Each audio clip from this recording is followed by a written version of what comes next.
Oi, eu sou a Grazi e esse é o 15 Minutos com a Bíblia.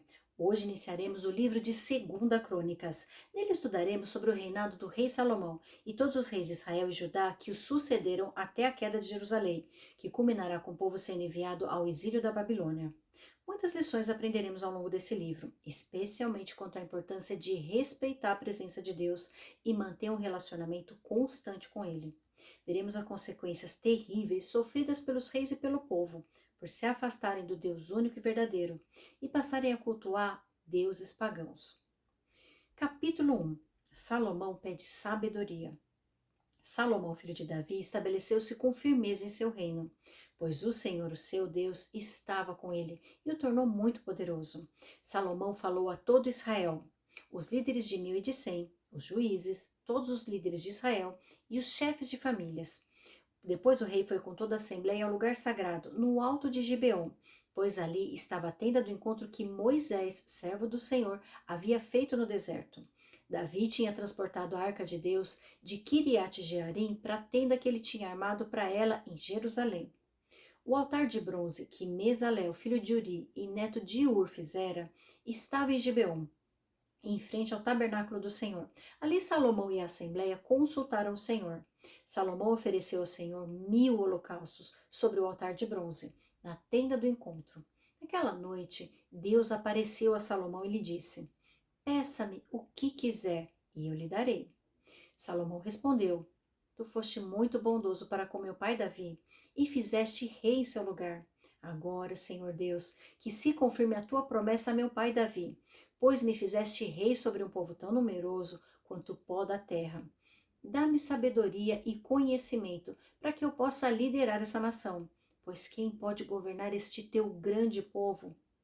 Deus disse a Salomão: Já que este é o desejo do seu coração, e você não pediu riquezas, nem bens, nem honra, nem a morte dos seus inimigos, nem vida longa, mas sabedoria e conhecimento para governar o meu povo, sobre o qual o fiz rei, você receberá o que pediu, mas também lhe darei riquezas, bens e honra, como nenhum rei antes de você teve e nenhum depois de você terá.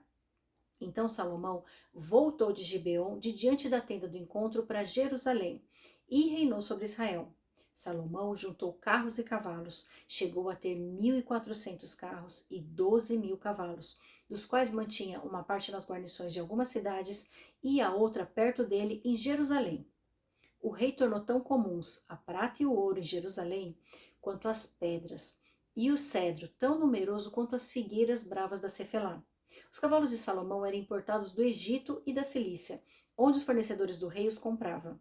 Importavam do Egito um carro por 7,2 kg de prata e um cavalo por 1,8 kg, e os exportavam para todos os reis, os hititas e os arameus.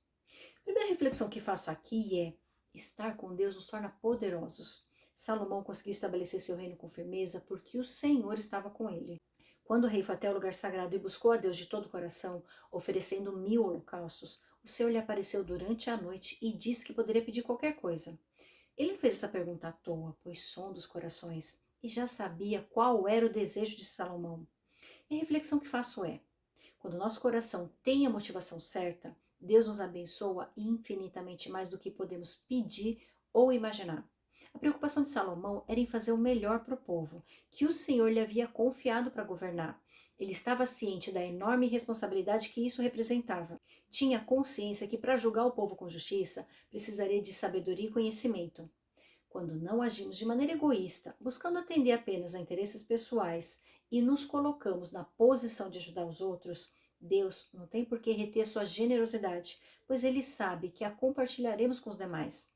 O interesse genuíno de Salomão não estava nas riquezas nem na fama. Portanto, o Senhor podia lhe conceder tudo isso, pois sabia que não tomaria um lugar que pertence somente a Deus. Capítulo 2: Os preparativos para a construção do templo. Salomão deu ordens para a construção de um templo em honra ao nome do Senhor e de um palácio para si mesmo. Ele designou 70.000 homens como carregadores, 80.000 como cortadores de pedras nas colinas e 3.600 como capatazes.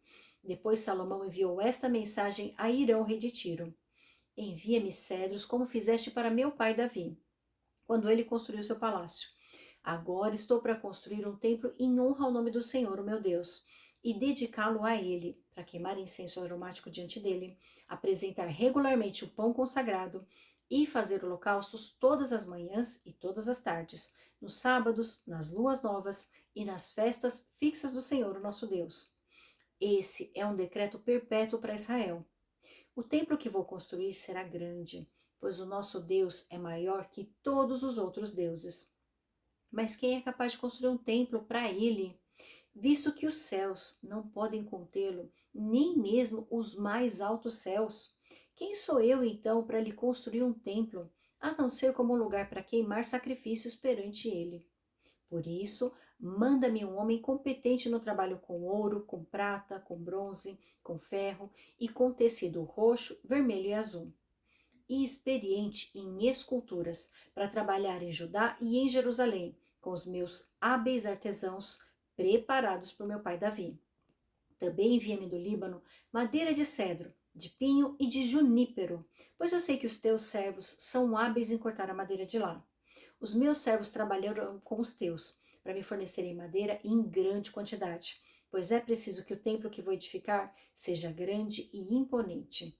E eu darei como sustento a teus servos, os lenhadores, 20.000 tonéis de trigo, 20.000 tonéis de cevada, 2.000 barris de vinho e 2.000 barris de azeite. Um ponto que me chama a atenção é o fato de Salomão saber exatamente para que estava construindo o templo. Ele sabia que Deus não habitaria ali, pois nem mesmo os mais altos céus poderiam conter o esplendor de sua glória. Ele tinha consciência de que aquele lugar seria apenas para queimar incenso e oferecer sacrifícios em honra ao Senhor. O templo não simbolizava a presença nem a glória de Deus. Representava um lembrete constante da maneira como devemos nos relacionar com Ele. Todas as manhãs e todas as tardes deveriam ser oferecidos holocaustos, bem como nas datas especiais, e continuamente deveria ser queimado incenso. Todas essas liturgias deveriam ser mantidas para que jamais fosse esquecido o Senhor dos Exércitos, o Deus único e verdadeiro. O templo não era para Deus, mas sim para o povo. Uma lembrança contínua da necessidade de estarem em contato com Ele o tempo todo. Um outro ponto que gostaria de destacar é a excelência com a qual Salomão executa a obra. Ele solicita a Irão que envie o homem mais capacitado, o mais competente e experiente. Solicita também o envio da madeira de melhor qualidade, extraída pelos servos mais habilidosos, os quais trabalhariam com homens preparados por Davi. Ele sabia que o templo precisaria ser grande e imponente, para que o nome do Senhor fosse glorificado perante todas as nações da terra, pois o Deus de Israel era maior que todos os outros deuses. Versículo 11. Irão, rei de Tiro, respondeu por carta a Salomão: O Senhor ama o seu povo e por isso te fez rei sobre ele. E acrescentou: Bendito seja o Senhor, o Deus de Israel, que fez os céus e a terra, pois deu ao rei Davi um filho sábio, que tem inteligência e discernimento, e que vai construir um templo para o Senhor e um palácio para si. Estou te enviando Urão-Abi, homem de grande habilidade. Sua mãe era de Dan e seu pai de Tiro. Ele foi treinado para trabalhar com ouro e prata, bronze e ferro, pedra e madeira, e em tecido roxo, azul e vermelho, em linho fino e em todo tipo de entalhe. Ele pode executar qualquer projeto que lhe for dado. Trabalhará com os teus artesãos e com os do meu senhor Davi teu pai. Agora envia, meu senhor, a teu servo o trigo, a cevada, o azeite e o vinho que o meu senhor prometeu. E cortaremos toda a madeira do Líbano necessária, e a faremos flutuar em jangadas pelo mar, descendo até Jope. De lá poderá levá-las a Jerusalém. Salomão fez um recenseamento de todos os estrangeiros que viviam em Israel, como que fizera seu pai Davi, e descobriu-se que eram 153.600. Ele designou 70.000 deles para serem carregadores e 80.000 para serem cortadores de pedras nas colinas, com 3.600 capatazes para manter o povo trabalhando. Assim como Irão havia sido um grande aliado de Davi, também se tornou aliado e parceiro comercial de seu filho Salomão. O rei de Tiro honrava a dinastia de Davi e fazia questão de enviar tudo o que havia de melhor em seu reino para trabalhar em conjunto com Israel. E uma reflexão que me surge aqui é a seguinte: quando temos temor do Senhor, agimos com integridade e demonstramos um bom caráter, pessoas semelhantes se aproximam de nós para se tornarem nossos aliados. Atraímos aquilo que emitimos para as pessoas. É natural queremos estar próximos de pessoas que compartilham dos mesmos valores que nós e nos afastar de pessoas que possuem crenças muito diferentes das nossas. Pessoas alinhadas ao mesmo propósito caminham juntas e se tornam bem-sucedidas. Por isso que costumamos dizer que nos tornamos a média das 5 pessoas com quem mais convivemos. O contágio social é uma realidade e precisamos nos atentar para não puxar nossa média para baixo, nos relacionando com as pessoas erradas. Costumo dizer que Deus conecta pessoas e propósitos. Por isso, permita que o Senhor deixe entrar na sua vida aqueles que têm a ver com o propósito dele. E não reclame quando ele fizer partir aqueles que não se enquadram nos planos do Senhor. Eu te vejo no capítulo 3.